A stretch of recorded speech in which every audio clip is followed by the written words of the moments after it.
Hello, and welcome to the Surging Forward broadcast, where we're helping you to have a positive view in a negative world. My name is David Valentine, and I'm here to help you see the value in the job you do and how you can keep surging forward.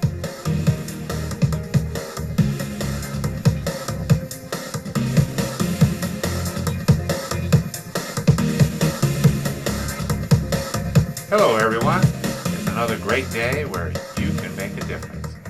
Welcome back to Surging Forward's 4th podcast episode.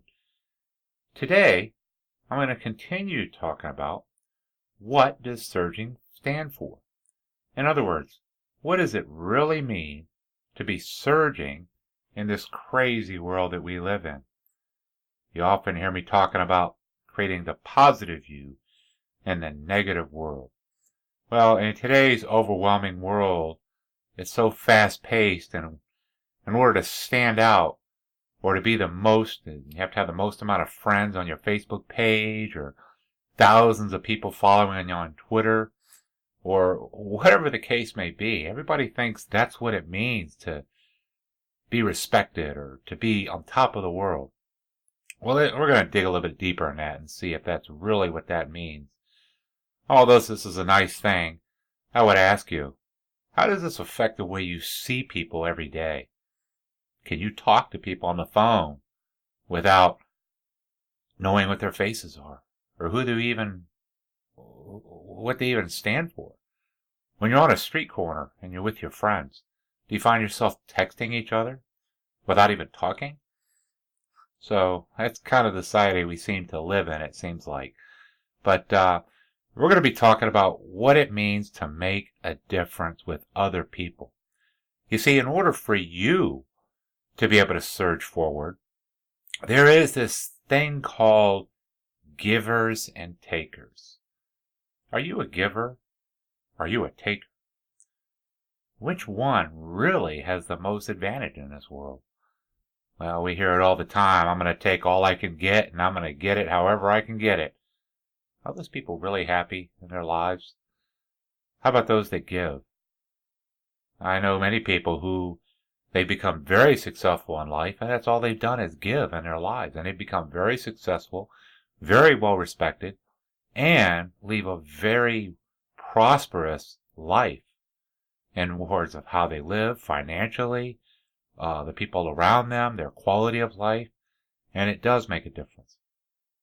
So, last week, we touched on understanding what is going on around you. Understanding to have that small little idea how business can work. We also understood that and learned that we're all salesmen to some point. We try to convince people who we want them to see in our lives, how we want them to see us. Also, how can you be a good employer if you don't know how to be a good employee? How can you run a business if you don't know how to work for somebody else? Also, your work ethic itself. How can you be a good leader if you don't know how to follow? So let's take a look again at what surging stands for. I always don't know why I say it that way. I was talking around the house now, and I think my wife and my daughter, now they're walking around, whenever they say surging forward, they got to put the surging forward in there.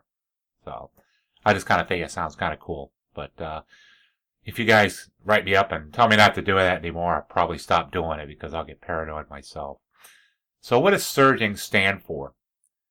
Let's review a little bit. The S, that means surging. We talked about that. You want to always keep moving forward. You never want to be sitting still. Always keep trying to make things better. The U, we talked about that last week. Talked about understanding the game, what's going on. The R, respect and reliability. Well, I'm going to be adding another R in there today, and we'll talk about that in a few minutes. G, that talks about guarantee. Great job. You're going to guarantee you're going to do a great job. Think about that later on. The I stands for integrity.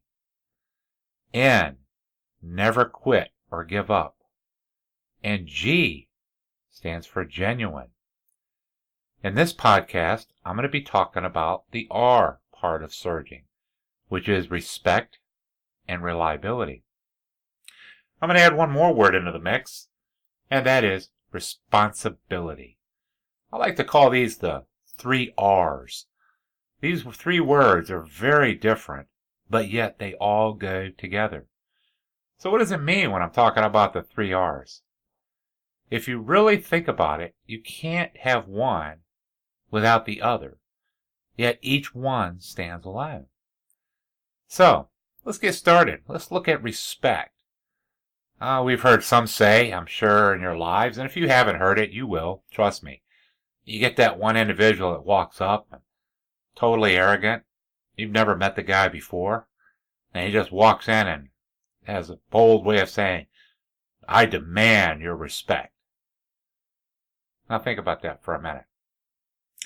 If I was to start my shows out like this, or even walk into my classroom when I teach the program, I walk in on the first day, and one of the first things I said to you is, look, my name is David, and I'm going to demand your respect. The first thing you're probably going to do is kind of say, yeah, right. I don't even know who you are. So, is that really the proper way to get respect? In your first meeting, or, how about if you say that on a busy day, or you walk into your boss and you say that? So, hey, I want to first of all thank you guys for even taking time to listen to me out of your busy day. I'm surely not demanding anybody's respect on this show here.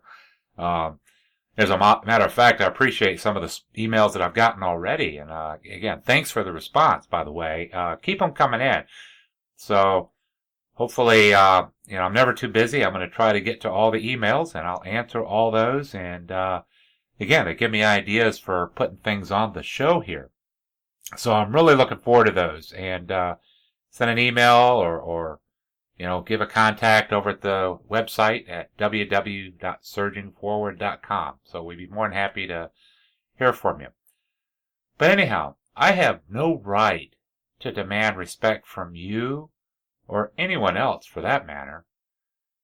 If some was in a powerful position or whatever the case may be, well, maybe the position itself may demand respect.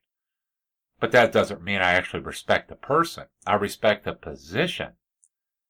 But I may not respect the person because of his attributes, or, that person may not deserve my respect, but he may get my respect just because of the particular position he happens to be in. Do you have people that you respect because of this? You just give them that respect based on their position, but you really don't like what they stand for. You don't like how they act. You don't like what they do. So more than likely, there's a lot of people out there that you see like that. They're not true to their word, or they don't know what they stand for.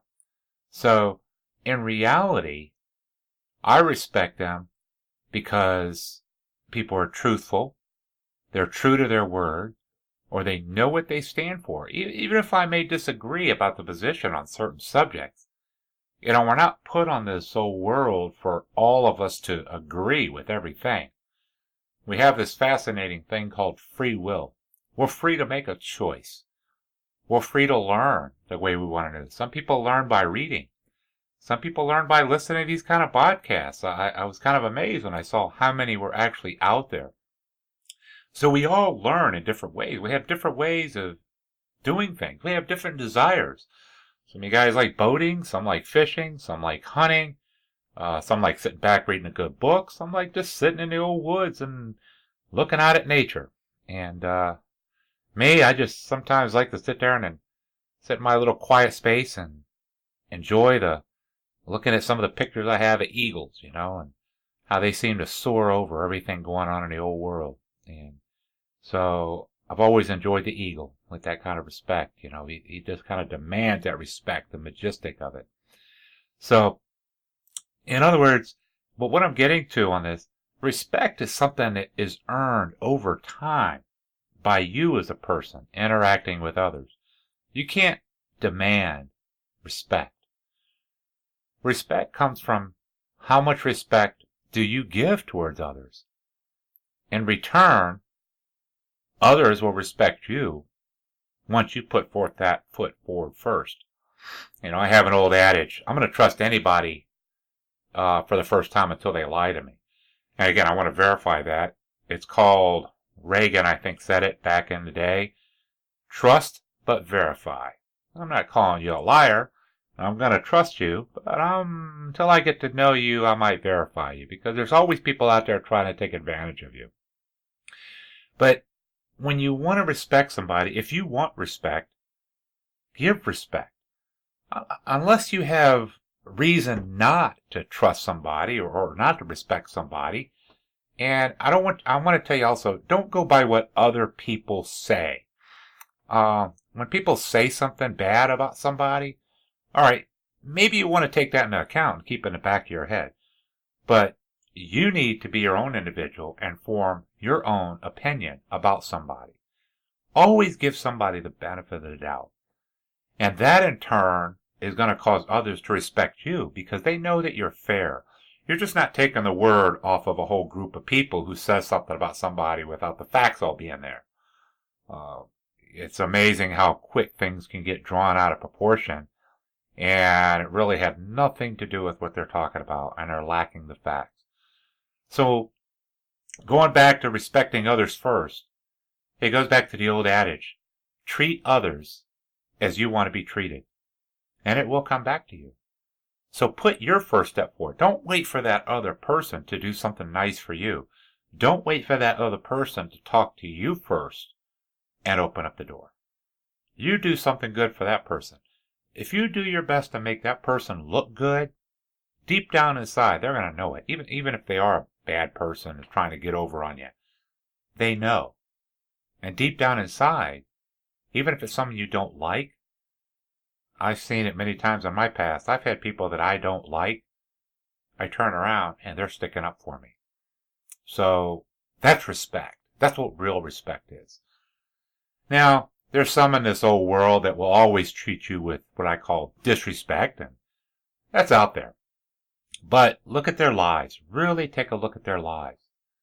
And you're going to see that they're not very respected with themselves, let alone by others.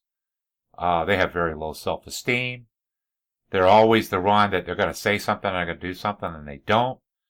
They're the ones also that are not going to tell you anything because they have a fear of losing their jobs. They're not going to show you anything. They have no respect for themselves, let alone for you. So how are you going to have them have respect for you when they don't even respect themselves? They're lying, they're cheating, they're stealing, they're doing whatever they can to get over one on the company, get over one on you. And they're just clawing their way to the top. So you really can't expect them to respect you, again, if they don't even respect themselves. So there's always those, and, you're going to talk about it behind the scenes. You do the work for them, but then, they don't really have your respect, so you're not trying to do the best job you can do. I've always told my apprentices that go through my class, and many times, I always tell them that they can learn more, actually, from those that treat you wrong than those that may never take a second look at you. You see, again, we live in this busy world. So a lot of times what happens when you're doing a good job, you don't always get that attaboy that you're looking for. And unfortunately, that's the sad reality in today's world.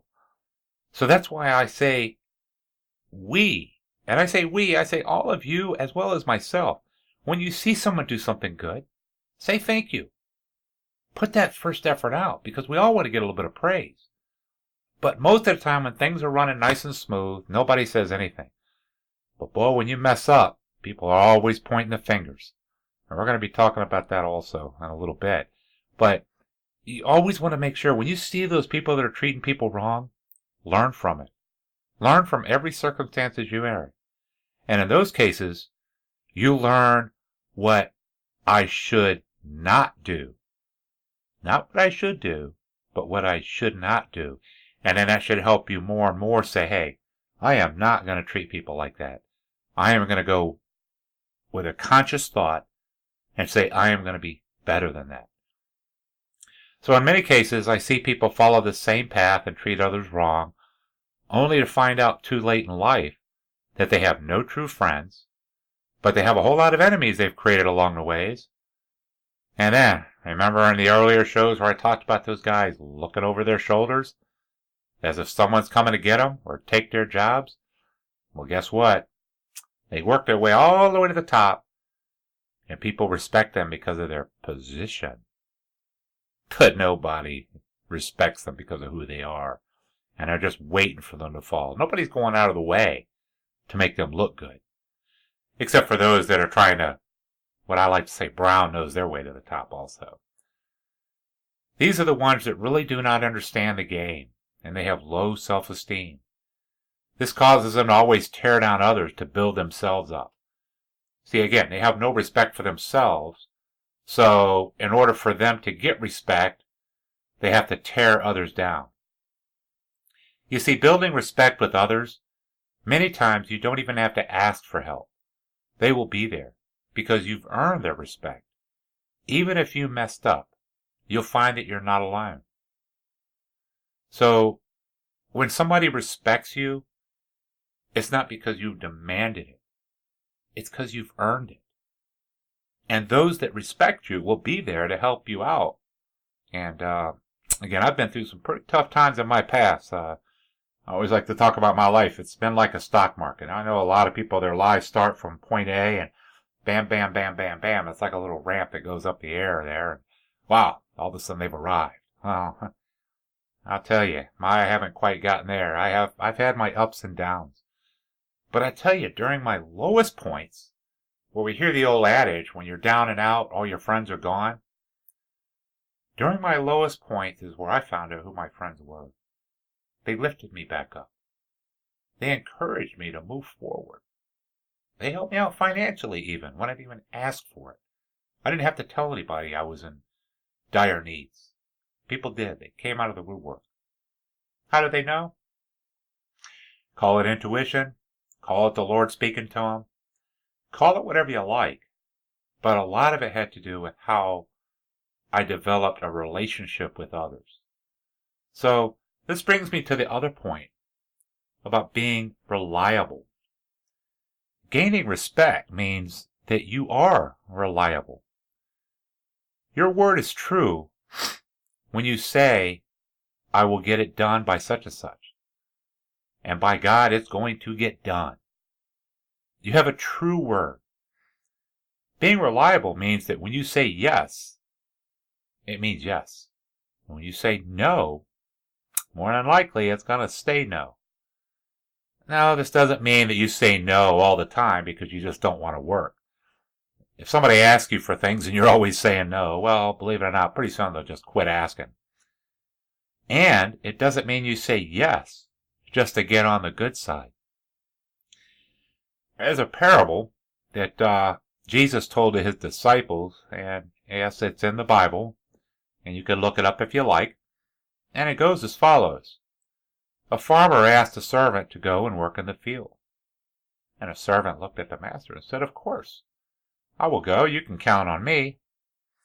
The farmer went and asked a second servant if he could come help work in the field. And he said, No, I don't have time. I have other things I need to get done. The one he asked first decided not to go and never showed up. The second one he asked decided that he would go. I guess he had completed his other tasks, or whatever the case may be, we don't know. Now, which of the two would you deem as the most reliable?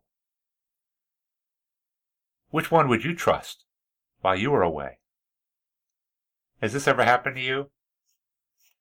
It's amazing that we live in a high-speed communication world, yet people still do not know how to make a simple phone call. We have email, we have Twitter, we have text, we have fax machines. I don't know if anybody ever uses them anymore, but I think some of the places in the government probably do. But, we have all kinds of ways to communicate. But nobody knows how to call anymore. Nobody even knows how to pick up a phone and say hello. They're so busy doing, I don't know, whatever else on their phones, but they can't communicate. Okay? And, you know, why can't you just call to say you're going to be late? Or even if they're coming to a meeting, a movie, a dinner, you get my drift. You go to a meeting and sometimes it never fails. And usually it's the same one all the time. It's like they got to make a grand entrance. They come in there 10 to 15 minutes late.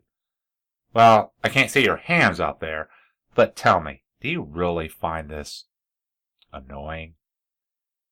I mean, I'm here. My time is valuable also. But now you got this guy that missed 10, 15 minutes at a meeting, sometimes even 30 minutes. And they come in and they're asking questions that we've already talked about.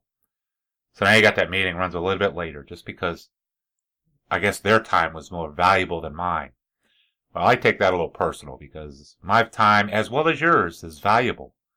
So, it kind of carries on and people do the same thing over and over.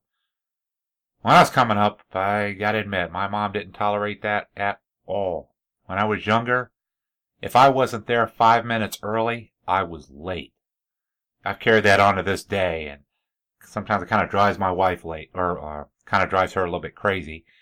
We'll be ready to go, and she'll say, well, it only takes 20 minutes to get there, and I'm pushing to leave 45 minutes early, maybe even 30 minutes early. I'm running late if it's 30 minutes. I know it takes 20 minutes to get there, but there might be an accident on the road. There might be something going on at the stop sign I don't know about, and you just never know.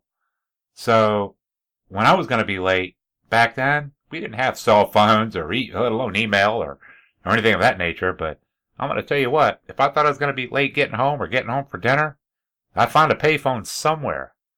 I can remember even going up to somebody's door and knocking on their door and say, hey, can I borrow your phone, please? My mother will kill me if I don't call her. Unfortunately, I'm still alive today, so obviously I made it. All I had to do was explain while I was late. It wasn't that, it was a problem with being late. We all know things happen. One of the most precious commodities we have today is time. Once it's gone, you can never get it back. So if you make a promise to be somewhere or to meet somebody, be there when you say so. That's being reliable. If you get held up, call. Traffic comes up. Things come up in life. Life happens. We get it. But we live in this great communication era where we have all kind of cool tools to be able to communicate with other people. But so many times, people put their pictures of their food out there, tell me what you ate. I mean, they're doing this thing 50 million times a day for millions to see. And maybe someone can send me an email on that one because I've never quite understood that of how taking a picture of something that you're eating and sending it out to the world to see. Maybe I can understand sending an email to a friend or whatever, say, hey, I've got this great meal. Okay, that's pretty cool. But sending it out to all these people, or tweeting it to people I don't even know, I don't know. Me personally, between you and I really don't care what you ate this morning for breakfast, so you don't need to tweet that to me. Okay, so we'll just level that one out. We're just going to deal with how to make our lives better, and whatever you ate this morning is not going to do anything to make my life better. Maybe unless it's something really, really good and you want me to go to this restaurant, but here nor there. So it really doesn't mean anything. Being reliable. That means being reliable with what you mean at work. And live as you say and stand for what you believe. Now, with that said, we don't have to agree on everything. As a matter of fact, that would just make you the yes man if you agreed with everything I said, and you'd just be a clone of me. And we really don't need another old me in this world. I think one of me is enough. But you don't want to be a yes man to anybody. If you find yourself saying yes to somebody and you agree with everything they say, you might as well marry that person. And I don't care who it is, because I tell you what, I've been married for 32 years now, and I know doggone good and well my wife don't agree with everything I say, but she still loves me, and she still respects me. So that's a positive right there, because I think her job's a lot tougher than mine. So you really don't have to go and say, hey, this is, in order for us to be reliable and respect one another, we got to be exactly the same. We could respect and trust and be reliable even though we have major differences. We can differ in worldviews, but because of our respect for one another, we can agree to disagree. This takes me to the next level, responsibility. You see, if you're reliable, your word becomes truth, and you could take responsibility for your actions.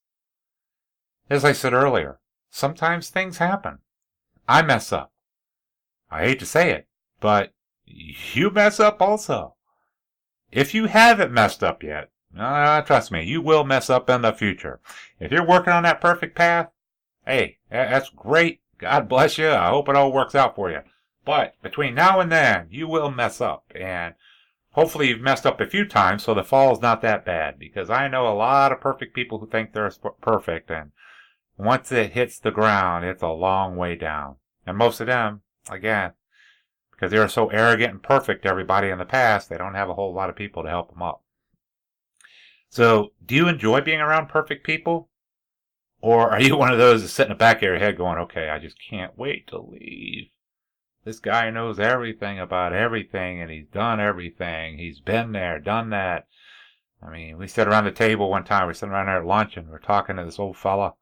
And I was just a young guy at the time. And this guy he was barely 30. But, he'd been to Iraq. He'd been around the world. He had done this and that. Matter of fact, he was even talking about when he was over in Vietnam. Now, keep in mind, this was 10 years ago. He was 30 years old, and he fought in Vietnam.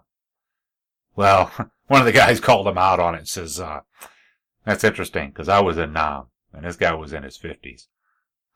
And he just kind of like looked at him and, called him on his bluff. So be careful of the exaggerating, too, out there, fellas. That has a lot to do with your reliability and your integrity and your trustworthiness, all of those. So, but all of us make mistakes, okay?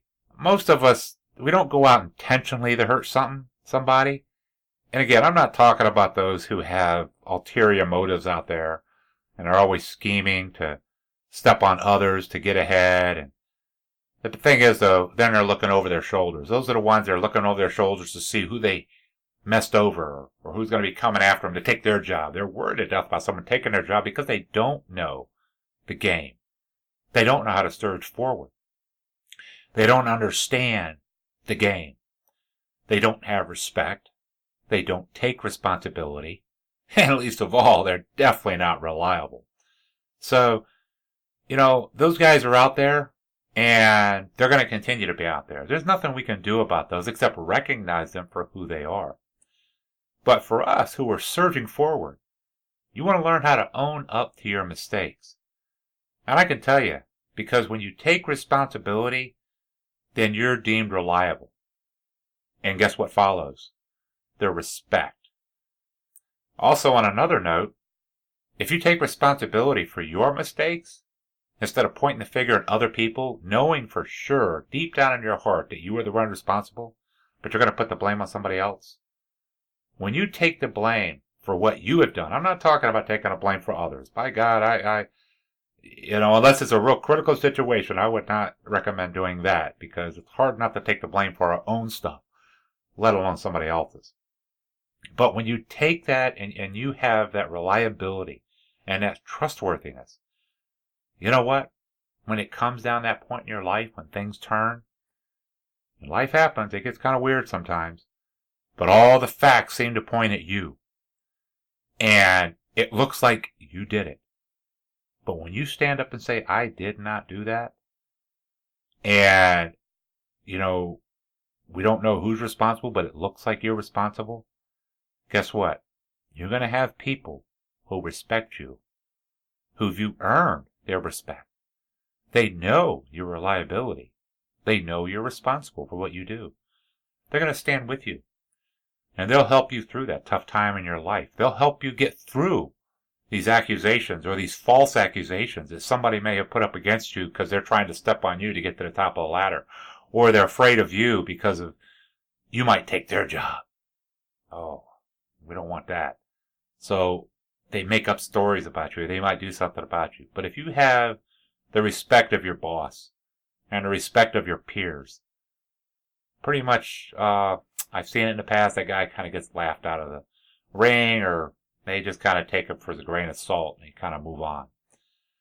I would much rather be there at that point where I've earned that respect than just sitting around waiting for somebody to pin it on me.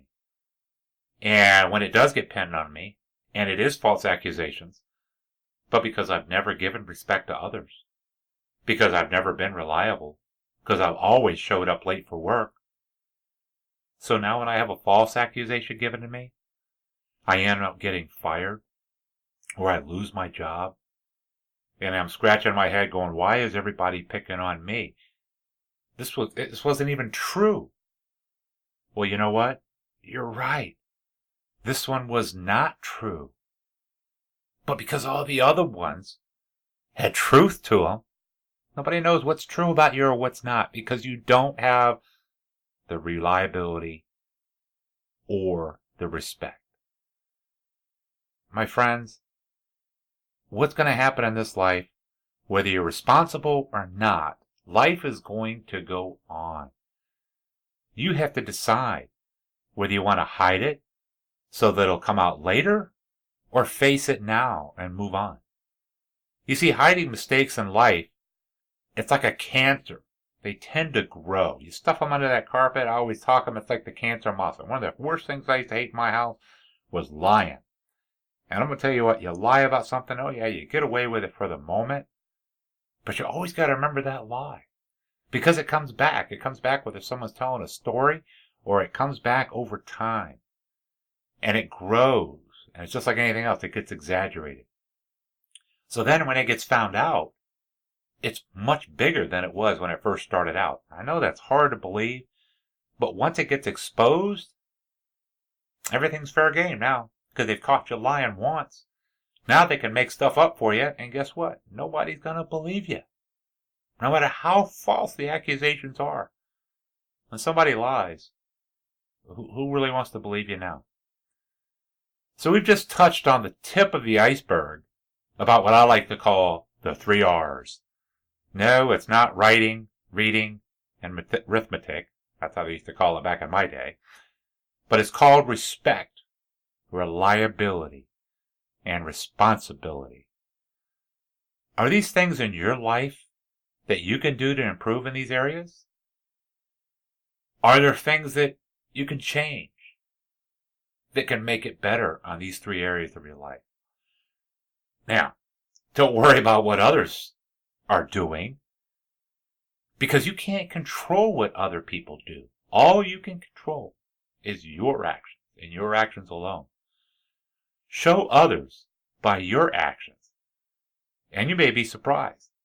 Even your worst enemies may learn to respect you without you even having to ask.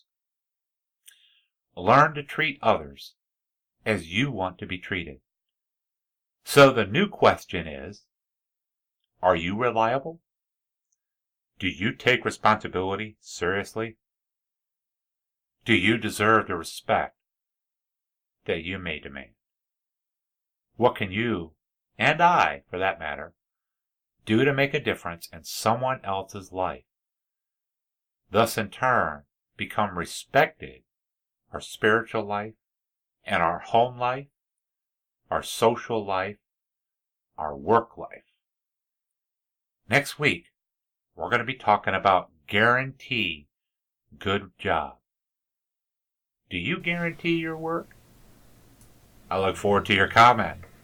Go to www.surgingforward.com or send us an email at tradesman@surgingforward.com. Keep them coming in, and thank you again for the responses. Again, thank you for taking the time to listen. And my hope is that you will continue to surge forward in your understanding of how the game works in the world around you. Until next week, remember, stay safe and keep surging forward.